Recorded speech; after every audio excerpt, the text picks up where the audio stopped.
Model risk is really the risk that computer models will be wrong. So people are using computer models a lot for all sorts of things. They use them in the financial world, they use them in engineering, for example.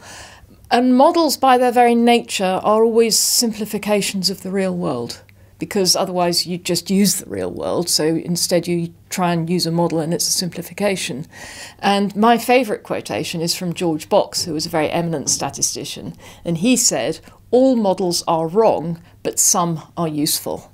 And that's absolutely right, that because models are wrong, they're bound because models are simplifications, they're bound to be wrong. So the risk is, I suppose, that the wrongness of the model turns out to be really significant. They can go wrong in two ways. The first way is that when you design the model and you make your simplifications, you simplify out the wrong stuff. So if something's really difficult to handle, difficult to reason about, you might say, oh, well, let's just assume it's simpler and we'll still get some results out.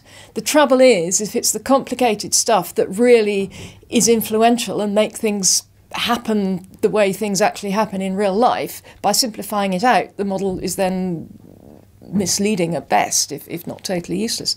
The other way is people just make mistakes. They get things wrong.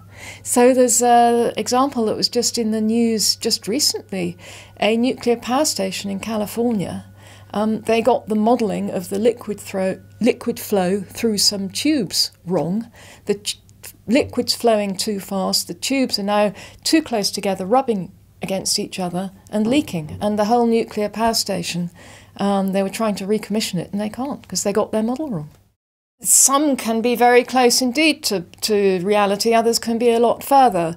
Think of a map, okay? You can have a map that's a map of the whole country on a 6-inch square, just a very simple outline diagram. That's a long way from the real thing. If you go up to the really detailed urban plans, they're a lot closer to the real thing. And of course, in the limit, I suppose you could have a map that was the same size as the country itself, but that wouldn't be much use either, would it?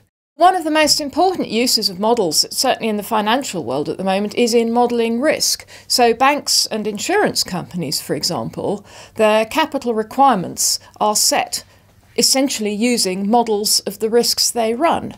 Well, if you think about it, if their models of their risks are wrong, then that in itself is a risk, and the whole thing can go completely haywire, and you can get in a very circular situation where one of your biggest risks is that there's model risk in your models that are modelling risk. I think it's really important to use common sense. Models, computer models, are all very well and they can produce all the numbers that you like, but you mustn't believe in them too much because they are only models. They should be tools that can help you in your thinking. You should be able to put the results that the models give you into context, think what else is going on, and think what the implications might be using your common sense.